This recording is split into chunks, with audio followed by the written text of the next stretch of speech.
Hello everyone, NCERT की हमारी series में आज का हमारा चैप्टर होने वाला है चैप्टर 10, जिसका कि नाम है नए साम्राज्य और राज्य। क्या है? नए साम्राज्य और राज्य।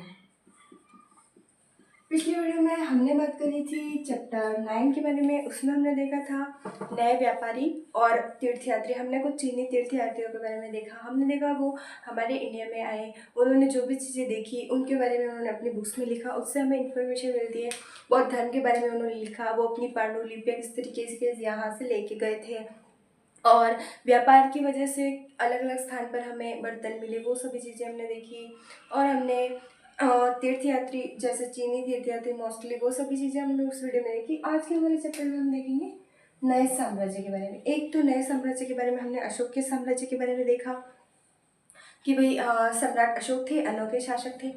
वो थे हमारे गुप्त मौर्य वंश के शासक। और आज जो हम नए साम्राज्यों में एक सम्राट के बारे में देखने वाले हैं वो है हमारे गुप्त सम्राट। वो कौन है, कौन से गुप्त सम्राट है, वो हम देखेंगे वीडियो में। और कुछ नए राज्यों के बारे में। तो हमारे चैप्टर की शुरुआत इस तरीके से होती है बुक में कि भाई एक अरविंद नामक बालक होता है, तो वो अपना रोल कर रहा होता है राजा का। तो सोचता है कि भाई मैं राजा का रोल कर रहा हूँ, तो तलवार लेके निकलूँगा, मूंछों पर ताव देते हुए राजा का रोल करेगा। तो ऐसे वो इमेजिन करता है। फिर उसे बताया जाता है कि उसे बैठकर वीणा भी बजानी होगी और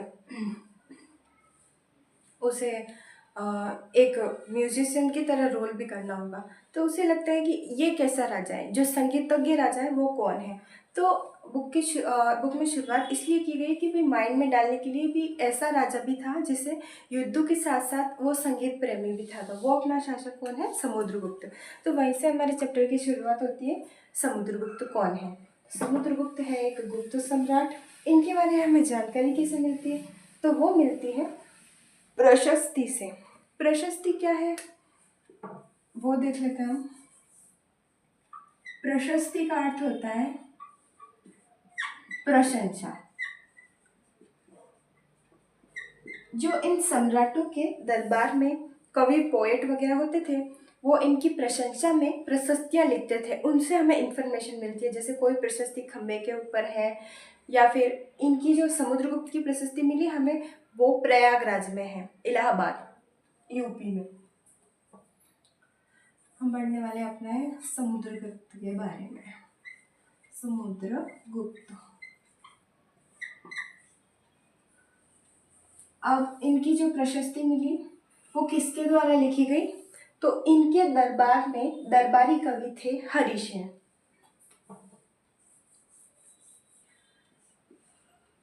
दरबारी कवि हरिशेन थे, उन्होंने प्रशस्ति लिखी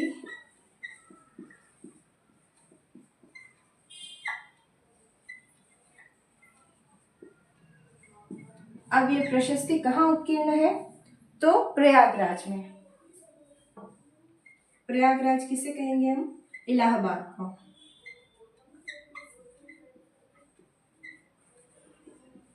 वहां पर खंबे पर ये प्रशस्ति उत्कीर्ण है। प्रशस्ति क्या है?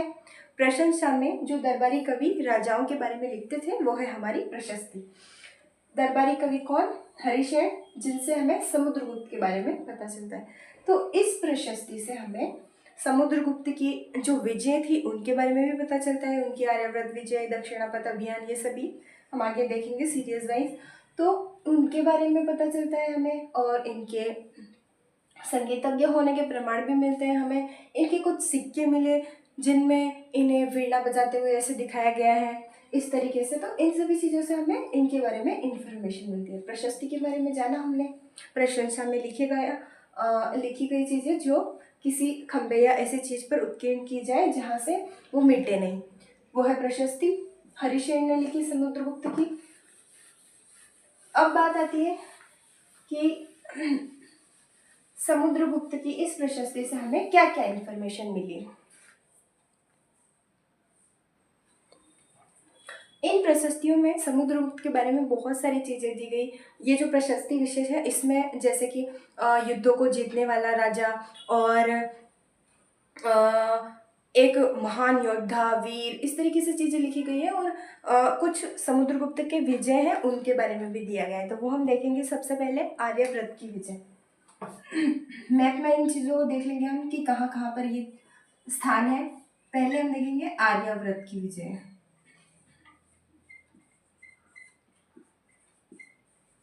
आर्यव्रत की विजय में समुद्रगुप्त ने 9 शासकों को पराजित किया और उन्हें अपने साम्राज्य में मिला दिया। ये याद रखने लायक चीज़ है कि मतलब जो आर्यव्रत की विजय थी उसमें उसने जिन शासकों को पराजित किया उसको अपने अंदर मिला लिया। फिर दक्षिणापथ का आएगा, उसने इसने क्या किया कि उनको अपने साम्राज्य में मिलाने के बजाय उनको वापस शासन करने के लिए छोड़ दिया। मतलब कर वगैरह तो लेगा लेकिन शासन करने के लिए छोड़ दिया, इस तरीके से। तो आर्यव्रत की विजय में 9 शासकों को पराजित किया। अभी नाम सारे दिए हुए नहीं है, नेक्स्ट क्लासेस में, अगले जो क्लासेस आएंगे उनमें इनके बराबर नाम भी दिए जाएंगे और इनके प्रति इसने नीति भी अपनाई, जैसे ग्रहण, मोक्ष, अनुग्रह, दक्षिणापथ वालों के लिए उस तरीके की चीजें अपनाई, वो भी है। लेकिन अभी सिर्फ ये दिया गया है कि 9 शासकों को पराजित किया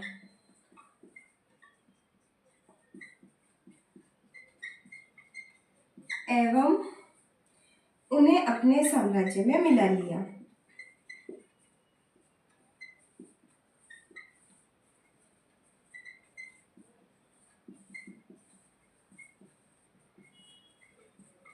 ये तो हो गई इनकी आर्यव्रत की विजय। मैप में ये कहाँ पर है वो भी हम देखेंगे आगे। इसके बाद दक्षिणापथ की विजय आती है। दक्षिणापथ की विजय में समुद्रगुप्त ने जिन शासकों को पराजित किया उनको अपना साम्राज्य वापस दे दिया शासन करने के लिए। आर्यव्रत की विजय के बाद आती है दक्षिणापथ की विजय। इन सबकी इंफॉर्मेशन कहाँ से मिल रही है हमें? समुद्रगुप्त की प्रशस्ति से, जो प्रयागराज में है और जिसे हरिश्चंद्र द्वारा लिखा गया है। तो दक्षिणापथ की विजय में आर्यव्रत में तो 9 शासक और दक्षिणापथ की जो विजय है उसमें 12 शासक आते हैं। कितने? 12 शासक। 12 शासकों को पराजित किया और आत्मसमर्पण करने उन्हें फिर से शासन करने की अनुमति दे दी।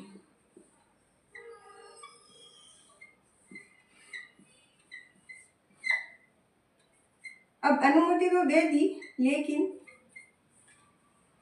ये है इनके अंडर में कि भाई हाँ ये इनसे टैक्स वगैरह लेंगे, ऐसा करेंगे, लेकिन उन्हें शासन करने के लिए वापस छोड़ दिया। ये है दक्षिणापथ की विजय।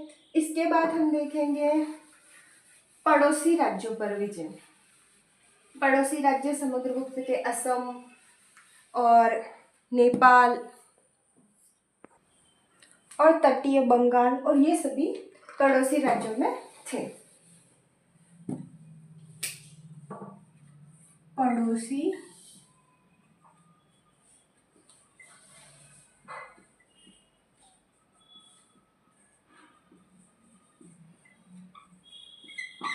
इसमें असम, नेपाल, तटीय बंगाल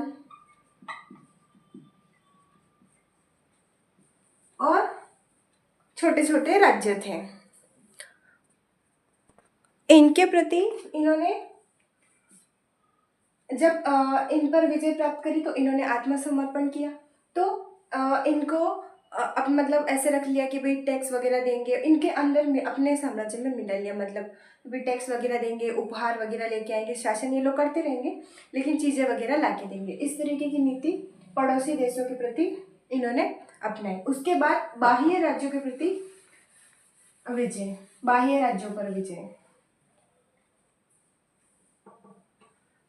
बाह्य शासकों पर विजय।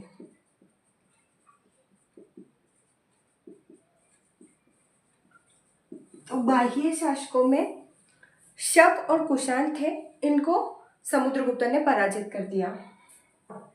शकों को, शक व कुषाण जो थे ना,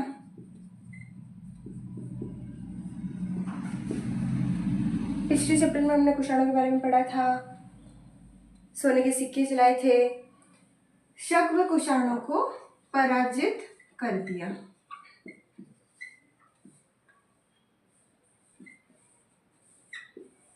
ठीक है, तो ये है इनकी बाह्य शासकों पर विजय। इसमें ऐसा हुआ कि इन लोगों ने इनकी अधीनता तो स्वीकार करी, साथ साथ में अपनी जो पुत्रियां थी उनका विवाह भी समुद्रगुप्त के साथ कर दिया। जो बाह्य शासक थे सब कुषाण, श्रीलंका के पास वाले, ये सभी इन्होंने अपनी पुत्रियां थी उनका विवाह भी मतलब संबंध बना दिए, अधिकार भी उनकी अधीनता भी स्वीकार कर ली और अपनी पुत्रियों का विवाह भी करवा दिया। तो हमने आर्यावर्त की विजय देखी, दक्षिणापथ की देखी, पड़ोसी देशों के प्रति देखा और बाह्य शासकों पर समुद्रगुप्त की विजय के बारे में देखा। ये हमें इन्फॉर्मेशन कहाँ से मिलती है? प्रयागराज में जो प्रशस्ति है समुद्रगुप्त की हरिश्चंद्र द्वारा लिखी गई उससे ये हमने देखा। अब ये तो हमें मिला इनसे प्रशस्ति से। अब हमें सिक्के भी मिले वीणा जिसपे समुद्रगुप्त को इस तरीके से वीणा बजाते हुए दिखाया गया है, हाथ में ऐसे वीणा पकड़ा रखी है और हमारे समुद्रगुप्त को बैठा रखा है, सम्राट समुद्रगुप्त को।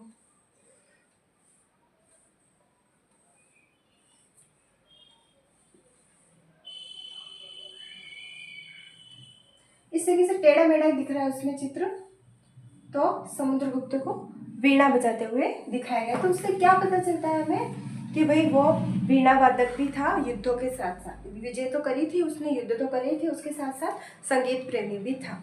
इसके बाद और कहाँ से इन्फॉर्मेशन मिलती है? तो हमें वंशावलियों से इन्फॉर्मेशन मिलती है। जैसे मतलब लोग वंशावलियाँ लिखते थे कि भाई ये इनके वंशज है, इस तरीके से अभी भी राव जी वगैरह होते हैं वो लिखते हैं वंशावलियाँ, उन वंशावलियों से पता चलता है। तो एक और इन्फॉर्मेशन हमें कहाँ से मिलती है? वंशावलियों से। वंशावलियाँ, तो इनसे क्या इन्फॉर्मेशन मिलती है कि जो समुद्रगुप्त थे वो लिच्छवी कुल के थे। लिच्छवी कुल के किस तरीके से थे? तो वो गुप्त वंश के, चंद्रगुप्त उनके पिता का नाम था, लेकिन उनकी माँ लिच्छवी कुल की थी।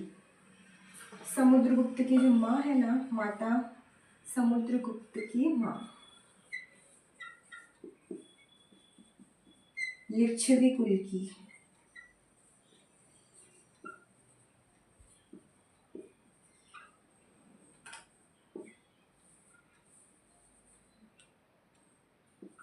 और उनके पिता गुप्त वंश के शासक थे, चंद्रगुप्त।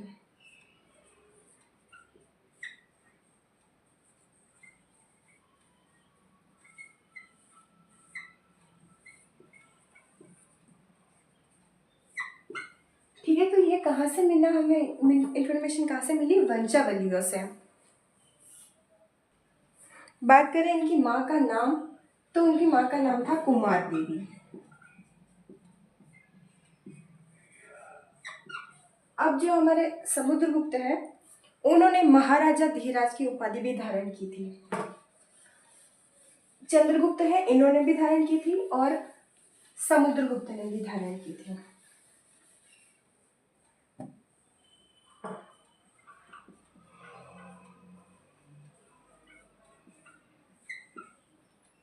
महाराजा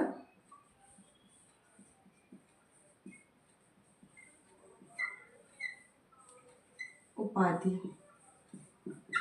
पहले तो इनके पिता ने की थी, चंद्रगुप्त ने।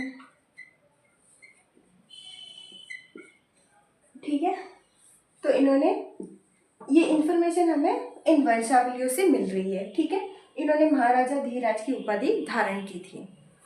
अब हम देखेंगे जो चंद्रगुप्त है वो समुद्रगुप्त के पिता है। इसके बाद जो समुद्रगुप्त के बेटे आते हैं वो, उनका नाम होता है चंद्रगुप्त ही, लेकिन चंद्रगुप्त द्वितीय। तो उन्होंने शकों को पराजित किया था। उनकी जो चंद्रगुप्त द्वितीय के जो अभिलेख हैं उनसे हमें इन्फॉर्मेशन मिलती है कि भाई उन्होंने शकों को पराजित किया था। और यही जो चंद्रगुप्त है समुद्रगुप्त के बेटे, समुद्रगुप्त के पुत्र है। चंद्रगुप्त द्वितीय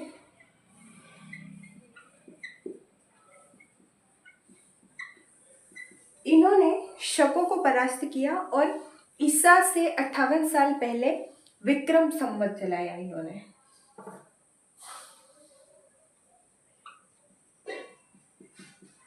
जिनसे इनका नाम भी क्या पड़ा, चंद्रगुप्त विक्रमादित्य। शकों को परास्त किया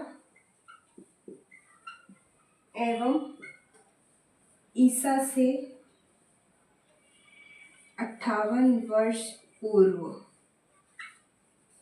विक्रम संवत। विक्रम संवत किन्होंने चलाया? चंद्रगुप्त द्वितीय ने, जो समुद्रगुप्त के पुत्र हैं। ठीक है, इनके अभिलेखों से हमें इंफॉर्मेशन मिली इसके बारे में। ठीक है, अब समुद्रगुप्त की तरह ही हमारे एक शासक है हर्षवर्धन, उनके बारे में भी हमें उनके दरबारी कवि से पता चलता है, इंफॉर्मेशन मिलती है उनके युद्धों के बारे में, उनकी विजयों के बारे में। तो उनके बारे में हम देखेंगे। ये देखा हमने समुद्रगुप्त के बारे में, उनके बारे में हमें वंशावलियों से भी पता चलता है। और शक संवत, विक्रम संवत किसने चलाया ये हमने देखा। उनकी आर्यावर्त वाली विजय, दक्षिणापथ वाली विजय, उनकी विजयों के बारे में हमने देखा। अब हम देखेंगे हर्षवर्धन के बारे में।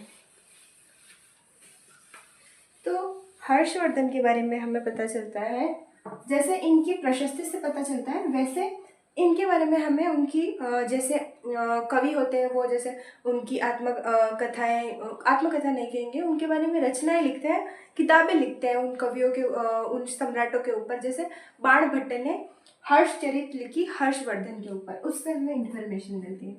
हम जानने वाले हैं हमारे हर्षवर्धन के बारे में। जानकारी कहाँ से मिली हमें? एक तो इनके बारे में हमें 2-3 जगहों से जानकारी मिलती है। एक तो हमारे बाणभट्ट है, उनकी हर्षचरित, उन्होंने हर्षचरित लिखी, बाणभट्ट की हर्षचरित।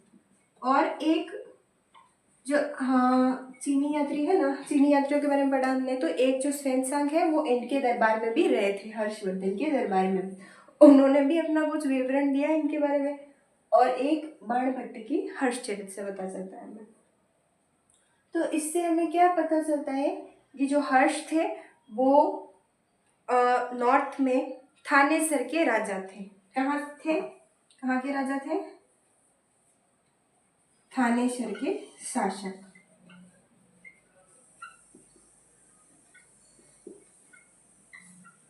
अब इन्हें ये साम्राज्य कैसे प्राप्त हुआ वो देखेंगे।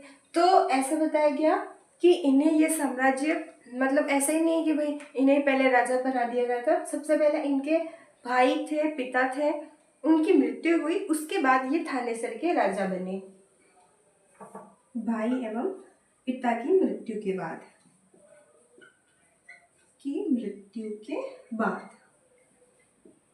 ये शासक बने थानेसर के। फिर जो हमारे हर्षवर्धन है, उन्होंने अपने साम्राज्य के डेवलपमेंट के लिए लड़ाई करना शुरू किया। अपनी विजय अभियान, जो इन्फॉर्मेशन मिलती है उसके बारे में हम देखेंगे। तो इन्होंने क्या किया कि थानेसर के तो ये राजा थे, इन्होंने मगध और बंगाल पर भी अपना साम्राज्य स्थापित कर लिया। तो बंगाल में कौन थे? इनके बहन के पति थे, बहनोई थे इनके बंगाल में, बंगाल विजय। इन्होंने मगध में, पहले बंगाल देखेंगे हम।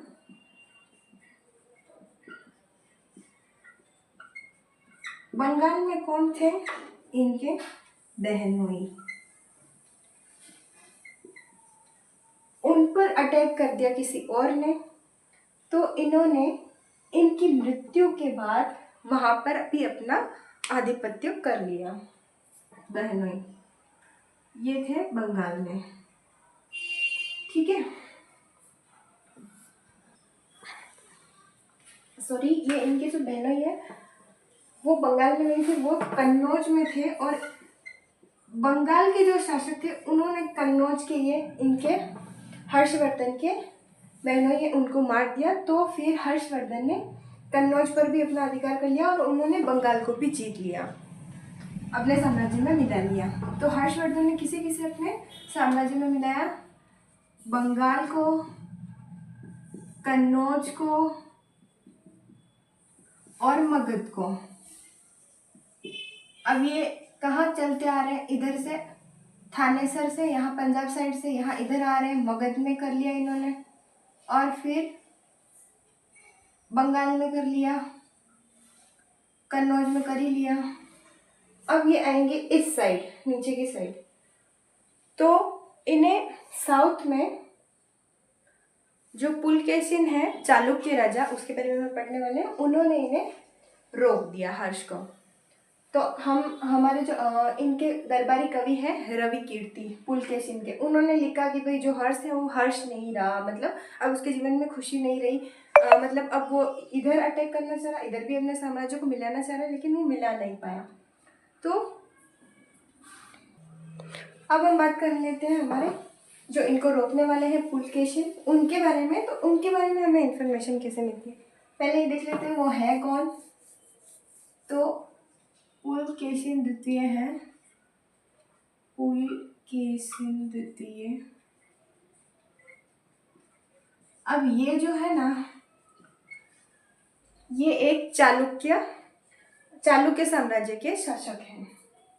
चालुक्य साम्राज्य कहाँ है, कर्नाटका में, यहाँ पर, यहाँ से यहाँ पूरा इनका विस्तार था चालुक्यों का। बादामी चालुक्य करके भी ये लोग कहलाते हैं। तो यहाँ तक इनका शासक था।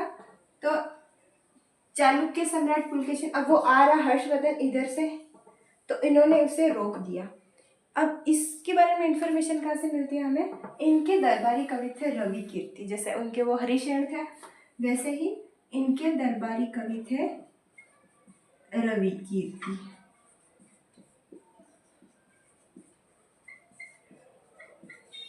इनसे हमें क्या इंफॉर्मेशन मिली कि भाई हर्ष जो था वो अब हर्ष नहीं रहा, ऐसे लिखा इन्होंने कि भाई हर्ष यानी आनंद, उसका आनंद खत्म हो गया, क्योंकि बहुत सारी तो विजयों पर वो विजय कर रहा है इस राज्यों पर अपनी, लेकिन इधर तो वो कर नहीं पाए, तो अब उसका हंसी खुशी सब गायब। तो इन्होंने ऐसा लिखा, और इन्होंने लिखा कि भाई जो पुलकेशिन है वो यहाँ के शासक थे और उन्होंने हर्षवर्धन को आगे नहीं बढ़ने दिया। अब चालुक्य साम्राज्य के बारे में देख लेते हैं। एक तो हमारा चालुक्य आएगा और एक पल्लव साम्राज्य। चालुक्य जो साम्राज्य है उसकी तो राजधानी है ऐहोल, और जो पल्लव है तमिलनाडु में है, ये पल्लव वंश की है कांचीपुरम, ये कर्नाटका में है और ये तमिलनाडु में है। इसके बारे में हमें इंफॉर्मेशन इन कवि के द्वारा मिलती है। अब ये जो चालुक्य शासक थे इन्होंने अटैक किया पल्लवों पर। तो जो पल्लव शासक थे, अब विजय तो इन्हें मिल गई, लेकिन विजय भी ज़्यादा समय तक नहीं चली, मतलब दोनों लड़ाई की वजह से दोनों जो शासक थे वो कमज़ोर हो चुके थे। तो बाद में पल्लवों पर किन्होंने अटैक किया हमारे चालुक्यों ने। पल्लवों को कांचीपुरम के यहाँ अपनी राजधानी में दीवारों के पीछे ऐसे शरण लेनी पड़ी थी, लेकिन इनकी विजय भी ज़्यादा टाइम तक नहीं चली। बाद में जो चोल और वो शासक थे उन्होंने इन्हें समाप्त कर दिया। अब इन दोनों वंशों को किन्होंने समाप्त किया, पल्लव और जो चालुक्य थे ना हमारे, और चालुक्य, इनको पराजित कर दिया। एक तो हमारे चोल हैं और दूसरे हैं राष्ट्रकूट और चोल जो है उन्होंने इन्हें समाप्त कर दिया। किसे, पल्लवों और चालुक्यों को। ठीक है, इसके बाद हम देखेंगे, एक तो ये हमारे विजयों के बारे में देखा हमने, समुद्रगुप्त की, हर्षवर्धन के बारे में हमें कैसे इन्फॉर्मेशन मिलती है वो देखा। अब हम देखेंगे कि ये जो इनके साम्राज्य थे इनमें प्रशासन कैसे चलता था, मतलब कुछ विशेष चीज़ें हैं कि इन्हें क्या बोला जाता था। तो इन साम्राज्यों में प्रशासन,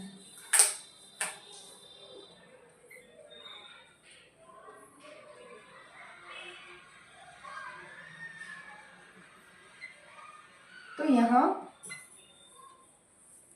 पर पहले की तरह शासन चलता आ रहा था, लेकिन जो सेना नायक थे वो मतलब जैसे कि एक व्यक्ति एक पद पर नहीं रह के बहुत सारे पद पर रह सकता था। मतलब ऐसे बताया गया है कि जैसे एक तो आनुवंशिक पद चलते आ रहे थे कि भाई जैसे एक एग्जांपल दिया गया है हरिसेन। जो हरिसेन थे ना, वो हरिसेन थे, वो महादंड नायक थे। अब ये महादंड नायक है तो इनका ये वंश है आनुवांशिक है, मतलब इनके बेटे आएंगे वो भी महादंड नायक बनेंगे, इनके पिता थे वो भी महादंड नायक थे। और एक ये था कि भाई एक व्यक्ति बहुत सारे पद पर रह सकता था, एक व्यक्ति अनेक पदों पर रह सकता था, पदों पर रह सकता था। जैसे कि जो हरिसेन है वो महादंड नायक के साथ साथ एक विशेष मंत्री भी थे और एक अन्य पद पर भी थे वो। जैसे कि ये महादंड नायक के साथ साथ एक तो कुमारामात्य थे, कुमारामात्य अमात्य नहीं होते क्या, जैसे हम वो चाणक्य उसमें देखते हैं अमात्य होते हैं, तो कुमारामात्य थे, विशेष मंत्री थे और महादंड नायक भी थे। तो अनेक अनेक पदों पर थे, व्यक्ति रह सकते थे। ये इनके साम्राज्य में इस तरीके से प्रशासन चलता था। और दूसरी चीज़ ये दी गई है कि मतलब कुछ चीज़ों को विशेष नामों से बुलाया जाता था, जैसे कि नगर श्रेष्ठी। अब नगर श्रेष्ठी क्या है, ये क्वेश्चन भी हो सकते हैं कि नगर श्रेष्ठी क्या है। तो मुख्य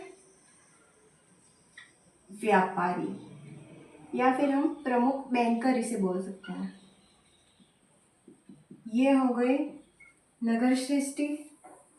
और जो व्यापारियों के काफिले का नेता होता था वो सार्थवाह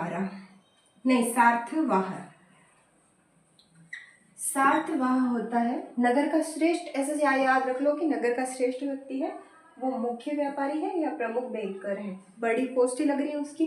सार्थवाह यानी व्यापारियों के काफिले का नेता, व्यापारियों के काफिले का नेता,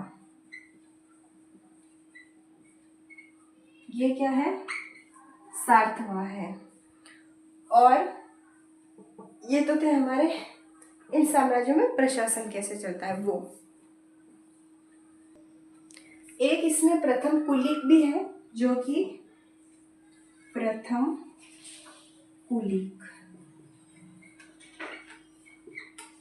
जिसे क्या बोलेंगे, प्रथम कुलीक यानी क्या होता है,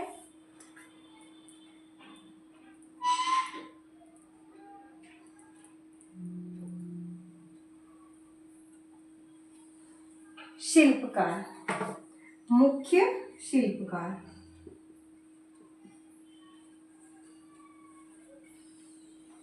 ये कुछ विशेष नाम थे। अब हम देखेंगे साउथ में भी लोगों के कुछ अलग अलग नाम थे।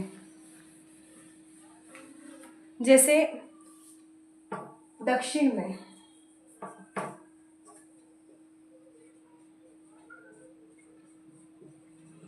सभाएं होती थी। इसमें सभा यानी जो मुख्य व्यक्ति थे उनकी वार्तालाप को सभा बोला जाता था।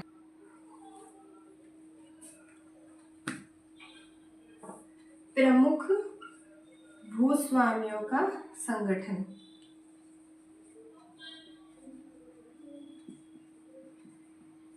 संगठन में रहेंगे, वार्तालाप करेंगे तो उसको क्या बोलेंगे, सभा यानी क्या है, प्रमुख भूस्वामियों का संगठन। उसके बाद एक शब्द देखने को मिलता है नगरम। ये सभी इंपॉर्टेंट चीजें हैं कि सभा किसे बोलते थे, नगरम किसे बोलते थे। तो नगरम किसे बोलेंगे हम, नगरम बोलेंगे व्यापारियों के संगठन को, व्यापारियों का संगठन।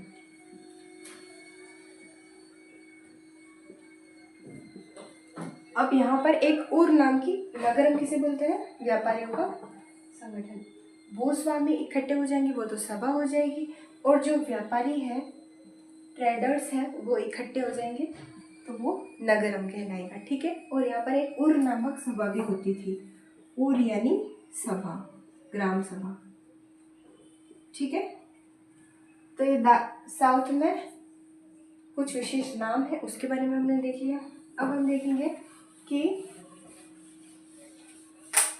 इनके अलावा हमें और जो ये तो हो गई शासकों के बारे में, जो आम जन थे, नॉर्मल पीपल थे, उनके बारे में कैसे जानकारी मिलती है, तो वो हमें मिलती है विशेषतया नाटकों से मिलती है। आम जन के बारे में जानकारी, सामान्य जन लिख सकती हूँ मैं, सामान्य जन के बारे में जानकारी। तो ये हमें मिलती है हमारे नाटकों के द्वारा। प्रमुख थे कालिदास जी, जो थे ना हमारे कालिदास जी, उनके नाटकों में ग्राम सामान्य आम जन के बारे में विशेषतः जानकारी मिलती है। आम जन,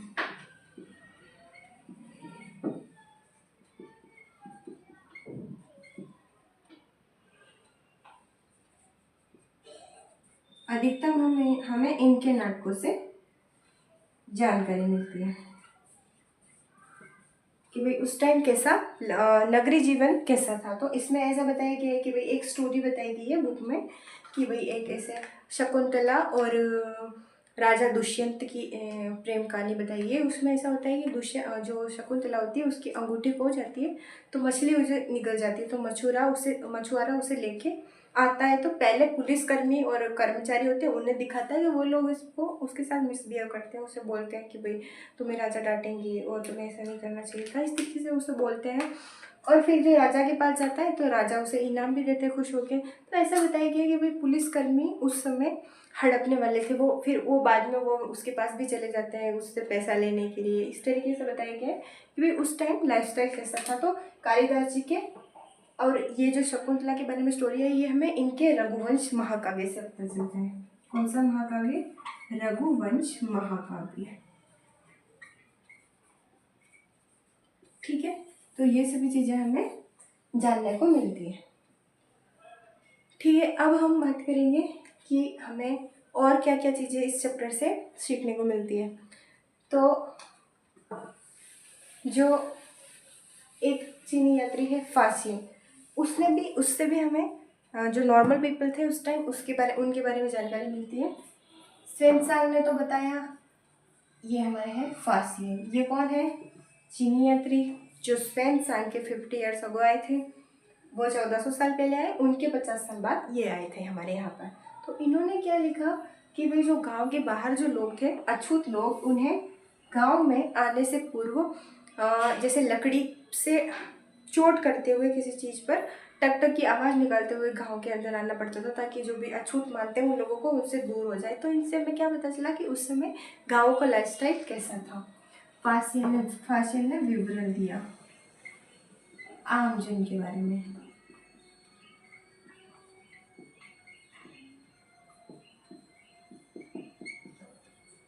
अछूतों के साथ बुरा व्यवहार।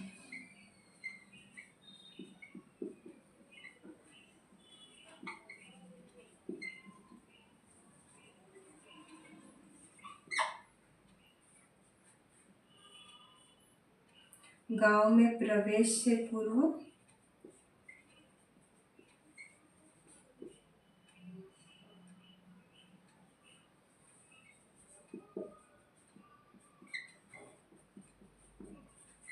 करके आवाज द्वारा सूचित करना, ये सभी नियम थे उस समय। इसके बारे में हमें इंफॉर्मेशन कहाँ से मिली? फासिन के विवरण से। ठीक है।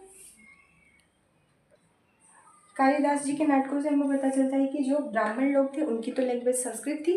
विद्वान थे भाई, जिन्हें विद्वान लोग थे, अच्छे बड़े लोग थे, उन्हें तो संस्कृत आती थी। और जो नॉर्मल पीपल थे उन्हें प्राकृत हमें पता ही है कौन सी लैंग्वेज है जो आम जन को समझ आती है। बुद्धों के जो उपदेश थे वो भी प्राकृत लैंग्वेज में थे। तो यहीं तक हमारा होता है चैप्टर आज का खत्म।